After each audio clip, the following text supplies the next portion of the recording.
ತಪ್ಪುಗಳನ್ನು ಮಾಡಿರ್ತಕ್ಕಂಥ ಕಾಂಗ್ರೆಸ್ ಸರ್ಕಾರ, ಕಂಗೆಟ್ಟಿರುವ ಕಾಂಗ್ರೆಸ್ ಸರ್ಕಾರ ಒಂದರಿಂದ ಒಂದು ಮತ್ತೊಂದು ತಪ್ಪುಗಳನ್ನು ಮಾಡ್ತಾನೇ ಇವೆ. ತೆರಿಗೆದಾರರ ಹಣ ಸದ್ಬಳಕೆ ಆಗಬೇಕು ಅನ್ನೋದು ನಮ್ಮ ಉದ್ದೇಶ. ಪರಿಶಿಷ್ಟರ ಕಲ್ಯಾಣ ಆಗಬೇಕು ಅನ್ನೋದು ನಮ್ಮ ಉದ್ದೇಶ ಈ ಹೋರಾಟದ್ದು. ಮತ್ತು ನಮಗೆ ಸಾರ್ವಜನಿಕ ಹೊಣೆಗಾರಿಕೆ ಮತ್ತು ಸಂವಿಧಾನದ ಮೌಲ್ಯಗಳನ್ನು ಉಳಿವಿಗಾಗಿ ನಾವು ಈ ಹೋರಾಟವನ್ನು ನಾವು ಮಾಡ್ತಾ ಇದ್ದೀವಿ. ನಾನು ಕಾಂಗ್ರೆಸ್ ನಾಯಕರಿಗೆ ಪ್ರಶ್ನೆ ಕೇಳ್ತೀನಿ, ನಿಮ್ಮ ನಿಷ್ಠೆ ಯಾರ ಪರ? ಪರಿಶಿಷ್ಟ ಹಿತಾಸಕ್ತಿಗಳ ಪರವೋ, ಸಂವಿಧಾನದ ಆಶಯಗಳ ಪರವೋ, ತೆರಿಗೆದಾರರ ಹಣದ ಸದ್ಬಳಕೆ ಪರವಾಗೋ, ಅಥವಾ ಲೂಟಿ ಮಾಡಿರುವಂಥ ನಾಗೇಂದ್ರನ ಪರವಾಗೋ ತೀರ್ಮಾನ ಮಾಡಿ. ನೀವು 34ಕ್ಕೂ ಹೆಚ್ಚು ಪ್ರಕರಣದಲ್ಲಿ ಭಾಗಿಯಾಗಿರ್ತಕ್ಕಂಥ, ಅದು ಎಲ್ಲ ಕೇಸ್ಗಳು ಲೂಟಿದೆ, ಹೋರಾಟದ್ದಲ್ಲ, ಯಾವುದೋ ಕಾಂಗ್ರೆಸ್ ಪಾರ್ಟಿ ಹೋರಾಟದ್ದಲ್ಲ ಇದು. ಅವರು ಬೇರೆ ಬೇರೆ ದಿಕ್ಕುಗಳಲ್ಲಿ ಮಾತಾಡ್ತಾರೆ, ಬೇರೆ ಮುಖ್ಯಮಂತ್ರಿಗಳ ಮೇಲೆ ಇಲ್ವಾ ಅಂತ. ಅವರು ಪಾರ್ಟಿಗೋಸ್ಕರ ಹೋರಾಟ ಮಾಡಿರ್ತಾರೆ. ಇದು ಎಲ್ಲ ಕೇಸ್ಗಳು ಕೂಡ ಇಲ್ಲಿ ಎಲ್ಲ ಕಳ್ತನ ಮಾಡಿರೋದೆ, ಎಲ್ಲ ಲೂಟಿ ಮಾಡಿರೋದೆ. ಮೈನಿಂಗಿಂದ ಹಿಡಿದು ವಾಲ್ಮೀಕಿ ನಿಗಮದ ಹಗರಣಗಳು ಎಲ್ಲನೂ ಕೂಡ ಇಲ್ಲಿದೆ. ಇಲ್ಲಿ ಇಷ್ಟು ಕೇಸನ್ನು ನಾನು ನೆನ್ನೆನೇ ನಿಮಗೆ ನಾನು ಕೊಟ್ಟಿದ್ದೀನಿ. ಇಷ್ಟು case with case number date ಐತೆ 34, 31 ಪ್ಲಸ್ ಈ ಕಡೆ ಮೈನಿಂಗ್ 35 ಒಟ್ಟು ಕಾಪಿ ಕೊಡ್ತೀನಿ ನಿಮಗೆ. 35 ಕೇಸ್ ಇದೆ. ಈಗ ಪದೇ ಪದೇ ಅಸೆಂಬ್ಲಿಯಲ್ಲೂ ಕೂಡ ಮಿಸ್ಟರ್ ಡಿ ಕೆ ಶಿವಕುಮಾರ್ ಅವರು, ಪರಮೇಶ್ವರ್ ಅವರು ಸಂವಿಧಾನದ ಪ್ರಕಾರ ಗವರ್ನರ್ ಅವರು ಅವ್ರಿಗೆ ಪ್ರತಿಜ್ಞಾವಿಧಿ ಬೋಧಿಸಿದ್ದಾರೆ. ಅರ್ಥ ಮಾಡ್ಕೊಳ್ಳಿ BJP ಅಂತ ಹೇಳ್ತಾರೆ. ನನ್ನ ಹತ್ರ ಕೋರ್ಟ್ ಆರ್ಡರ್ ಇದೆ, ಸುಪ್ರೀಂ ಕೋರ್ಟ್ ಆರ್ಡರ್ ಇದೆ.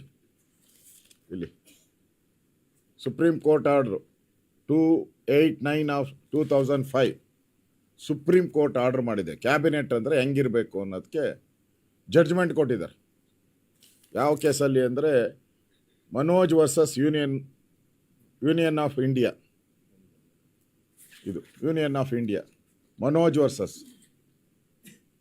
ಇದರಲ್ಲಿ ಕ್ಲಿಯರ್ ಡೈರೆಕ್ಷನ್ ಕೊಟ್ಟಿದ್ದಾರೆ. ಯಾರು ಪಬ್ಲಿಕ್ ಹೋಗಿರೋಂಥ ಅದರಲ್ಲಿ ಕ್ಲಿಯರಾಗಿ ಮೆನ್ಷನ್ ಮಾಡಿದ್ದಾರೆ, ಸಚಿವ ಸ್ಥಾನ ಅನ್ನುವುದು ಕೇವಲ ಅಧಿಕಾರ ಅಲ್ಲ, ಸಾಂವಿಧಾನಿಕ ನೈತಿಕತೆ ಅಂತ ಹೇಳಿದ್ದಾರೆ. Constitutional morality, good governance, constitutional trust, ಸಾಂವಿಧಾನಿಕ ವಿಶ್ವಾಸ, ಈ ಮಾನದಂಡ ಇಟ್ಕೊಂಡು ನೀವು ಮಾಡಬೇಕು ಅಂತಾರೆ. ಇದರಲ್ಲಿ ಯಾವುದು ಬರ್ತಾರೆ? ನಾಗೇಂದ್ರ ಅವರು ಸಂವಿಧಾನ ನೈತಿಕತೆಯಲ್ಲಿ ಬರ್ತಾ ಇದ್ದಾರಾ? ಬರಲ್ಲ. ಗುಡ್ ಗವರ್ನೆನ್ಸ್, ಉತ್ತಮ ಆಡಳಿತ ಅಂದರೆ ಅವ್ರ ಇಲಾಖೆಯಲ್ಲಿ ಕಳ್ತನ ಆಗ್ದಂಗೆ ನೋಡ್ಕೊಂಡಿದ್ದಾರಾ? ಅದರಲ್ಲೂ ಫೇರು. ಮತ್ತು ಸಂವಿಧಾನದ ಬಗ್ಗೆ ನಂಬಿಕೆ, ವಿಶ್ವಾಸ ಅದಿಲ್ಲೇ ಇಲ್ಲ. ಇದ್ದಿದ್ರೆ ಈ ಹಣನೆಲ್ಲ ಆಂಧ್ರಾಗೆ ಯಾಕೆ ತೊಗೊಂಡೋಗ್ತಾಯಿದ್ರು? ಅಲ್ಲಿಂದ ಬಳ್ಳಾರಿಗೆ ಯಾಕೆ ತೊಗೊಂಡೋಗ್ತಾಯಿದ್ರು? ಮತ್ತು ಒಂದು ರೀತಿ ಇವತ್ತು ಸ್ವತಃ ಪರಮೇಶ್ವರ್ ಅವರೇ ಹೇಳಿದ್ದಾರೆ. ಪರಮೇಶ್ವರ್ ಅವರು ಅವರ ಒಂದು ಸ್ಟೇಟ್ಮೆಂಟಲ್ಲೇ ಪರಮೇಶ್ವರ್ ಅವರು ಹೇಳಿದ್ದಾರೆ, ಇನ್ನು ಪತ್ರಿಕೆಯಲ್ಲಿ ಬಂದಿದೆ, ಹಿಂದೂ ಪತ್ರಿಕೆಯಲ್ಲಿ ಬಂದಿದೆ, 6/6/2024 ಹಿಂದೂ ಪತ್ರಿಕೆಯಲ್ಲೂ ಬಂದಿದೆ. CBI ಮತ್ತು ED ಕೇಸ್ ತೆಗೆದುಕೊಳ್ಳುವುದು ಕಾನೂನು ಪ್ರಕಾರ ಸರಿ ಎಂದು ಗೃಹ ಸಚಿವರಾಗಿದ್ದ ಪರಮೇಶ್ವರ್ ಹೇಳಿಕೆ ನೀಡಿದರು. ಇದಕ್ಕೆ ವ್ಯಕ್ತಿಯ ರೀತಿಯಾದಂಥ ಹೇಳಿಕೆ ನೀಡಿದ್ದಾರೆ ಅಂತ ಹೇಳಿ ಅವತ್ತು ಬಂದಿದೆ. ಅಂದರೆ ಪರಮೇಶ್ವರ್ ಅವತ್ತು CBI ಮತ್ತು ED ಕೇಸನ್ನು ತಗೊಳ್ಳೋ ಅಂಥದ್ದು ಸರಿ ಇದೆ ಅನ್ನೋ ಮಾತನ್ನೇ ಹೇಳ್ತಾ ಇದ್ದಾರೆ. ಈಗ ಮೊನ್ನೆ ಬಂದ್ಬಿಟ್ಟು ವಿಧಾನಸಭೆ ಒಳಗಡೆ ಅವರೇನು ಹೇಳಿದ್ರು? CBI ಮತ್ತು ED ದುರುದ್ದೇಶದಿಂದ ಮಾಡ್ತಾ ಇದ್ದಾರೆ ಅಂದರು. ಅಲ್ಲೂ ಅವರೇ ಸಚಿವರು, ಈಗಲೂ ಅವರೇ ಸಚಿವರು. ಆಗ ಹೋಮ್ ಮಿನಿಸ್ಟರ್ ಆಗಿದ್ರು, ಸತ್ಯ ಹೇಳಿದ್ರು. ಈಗ ರೆವಿನ್ಯೂ ಮಿನಿಸ್ಟರ್ ಆಗಿದ್ದಾರೆ, ಸುಳ್ಳು ಹೇಳೋದಕ್ಕೆ. ಹೋಮ್ಗೂ ರೆವಿನ್ಯೂಗೂ ನೋಡಿ ಎಷ್ಟು ಡಿಫ್ರೆನ್ಸ್ ಇದೆ. ಹೋಮ್ ಇದ್ದಾಗ ಒಂದು ಮಾತು, ರೆವಿನ್ಯೂ ಇದ್ದಾಗ ಒಂದು ಮಾತು. ಇದು ಪರಮೇಶ್ವರ್ ಅವರ ನಡವಳಿಕೆ. ಅವ್ರದ್ದು ಪೂರ್ತಿ ಅವರೇರಿರೋ ಎಲ್ಲ ಸ್ಟೇಟ್ಮೆಂಟು ಇದೆ, ಇಂಗ್ಲೀಷಲ್ಲಿ ಇದೆ. ಇದು ಕಾಂಗ್ರೆಸ್ ಅವರ ಸ್ಟೇಟ್ಮೆಂಟ್. ಮತ್ತು ನಾಗೇಂದ್ರ ಸಾಚಾರ್ ಲೂಟಿ ಮಾಡಿರೋವಂಥ ಸಂದರ್ಭದಲ್ಲಿ ಚಂದ್ರಶೇಖರ್ ಅವರು ದಲಿತರು, ಅವರು ದಲಿತ, ಸತ್ತಿರೋನು ದಲಿತ. ಅವನ ಡೆತ್ ನೋಟಲ್ಲೇ ಕ್ಲಿಯರಾಗಿ ಬರೆದಿದ್ದಾರೆ, ಮಂತ್ರಿಯ ಆದೇಶದ ಮೇಲೆಗೆ ನಾನು ಇಷ್ಟು ಹಣವನ್ನು ಟ್ರಾನ್ಸ್ಫರ್ ಮಾಡಿದ್ದೀನಿ ಅಂತೇಳಿ. ಅದರಲ್ಲೇ ಒಪ್ಕೊಂಡಿದ್ದಾರೆ. ಅದು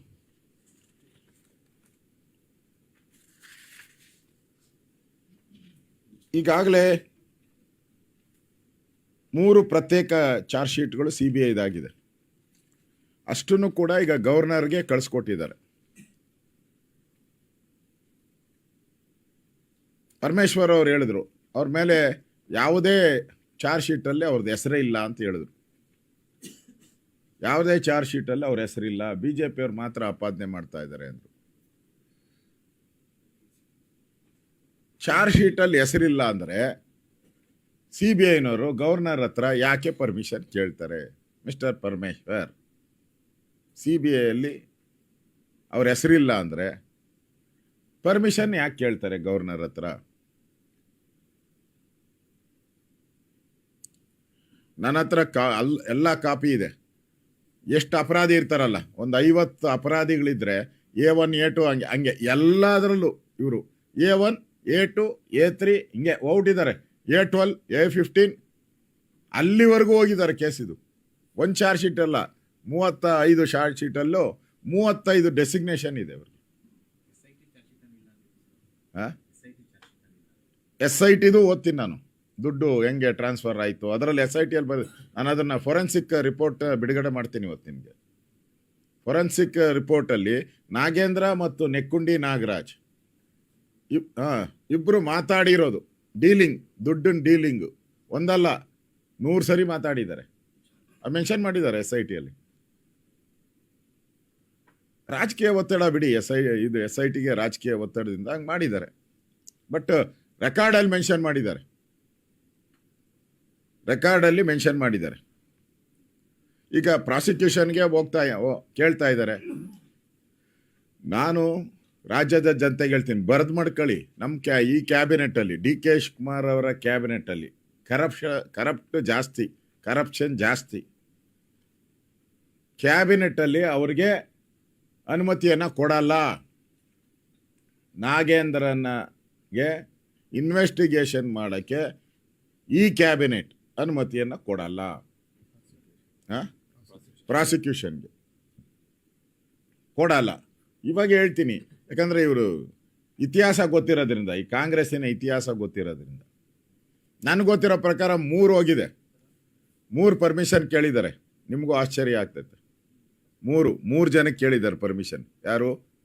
CBIನವರು ಅಲ್ಲ, ಲೋಕಾಯುಕ್ತ, CBI 3 ಜನಕ್ಕೆ ಪರ್ಮಿಷನ್ ಕೇಳಿದ್ದಾರೆ. 1 ನಾಗೇಂದ್ರ, 2 ಜನಾರ್ದನ್ ರೆಡ್ಡಿ, 3 ರೇಣುಕಾಚಾರ್ಯ. ಇಷ್ಟು ಜನದ್ದು ಪರ್ಮಿಷನ್ನ ಒಂದೇ ಇದರಲ್ಲಿ ಗವರ್ನರಿಂದ ಕ್ಯಾಬಿನೆಟ್ಗೆ ಬಂದಿದೆ ನೋಡಿ. ಗವರ್ನರಿಂದ ಕ್ಯಾಬಿನೆಟ್ಗೆ ಬಂದಿದೆ. ಅವ್ರದ್ದು ಬೇರೆ ಕೇಸು, ಡಿಸ್ಪ್ರಪೋರ್ಷನೇಟ್ ಕೇಸ್ ಅವ್ರದ್ದು.